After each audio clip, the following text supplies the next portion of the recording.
Chair now recognizes Mr. Krishnamoorthi from Illinois. Thank you, Mr. Chair. Thank you to Mr. Goffman for coming in. A couple quick questions. One is, I'm ranking member of this new committee in Congress dedicated to kind of winning the competition against the Chinese Communist Party. And this select committee is looking at the EV industry in particular as an area where the Chinese dominate the global electric vehicle industry. How, if at all, would your rules help us in competing against the Chinese with regard to this crucial EV industry of the future? Thank you for that question, because the competition you described is a tremendous opportunity for America to expand its leadership in clean technologies. It's an opportunity that I think we as a country have already seized. It's reflected in the Inflation Reduction Act and the bipartisan infrastructure law. And these rules are part of the greater, if I can put it this way, the greater fabric of the strategy to build out investment here in the United States in every part of what it takes to create a zero-emitting fleet on American roads. And I sense that there's broad concern about the cost of electric vehicles being so high. That has to come down for average, ordinary people to be able to access them. But would you agree that the only way that the cost per car can actually go down is through economies of scale? That means making a lot of these over a certain period of time so that on a per unit basis, they go down in price. That sounds to me, from what you just said, Congressman, exactly what the strategy of the major auto manufacturers is. 2.5 years ago, or 2 years ago, the Detroit 3 announced a commitment to selling 50% EVs by 2030.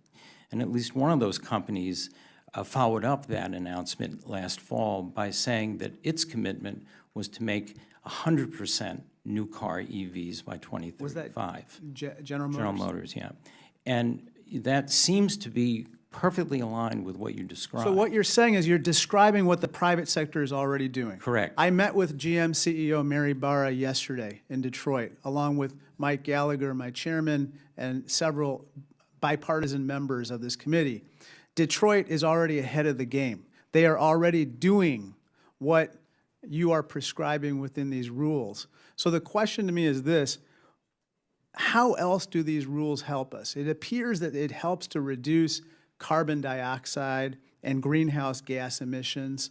And why is that important? Why is it so important to reduce those emissions in the time frame that you have indicated?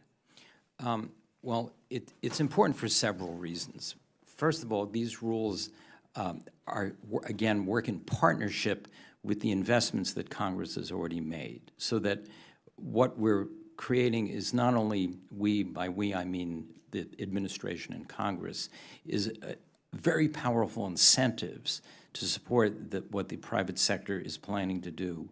But these rules actually provide the American public with assurance that they will see the emissions reductions that we will get as we put more and more cleaner and cleaner cars on the road. I would just in a time frame when people today are suffering significant air quality related health problems, and the buildup of greenhouse gases like CO2 in the atmosphere is programming in increased weather disruption and climate disruption. Now, you have proposed you've proposed a rule, just as any administration does with regard to rulemaking, and you invite comments. Correct. As part of this process. Are you willing to potentially adjust any part of this rule based on the comments that you receive either from individuals, entities, anyone affected in this process?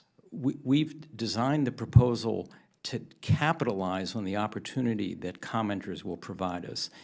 What we laid out is not just one approach. We laid out 4 different approaches, and we're counting on using that as a framework to engage with stakeholders, the public, states, and the industry, so that when we finalize these rules, the approach we do adopt will achieve all of the objectives that everybody this morning spoke to. Thank you. I appreciate your testimony.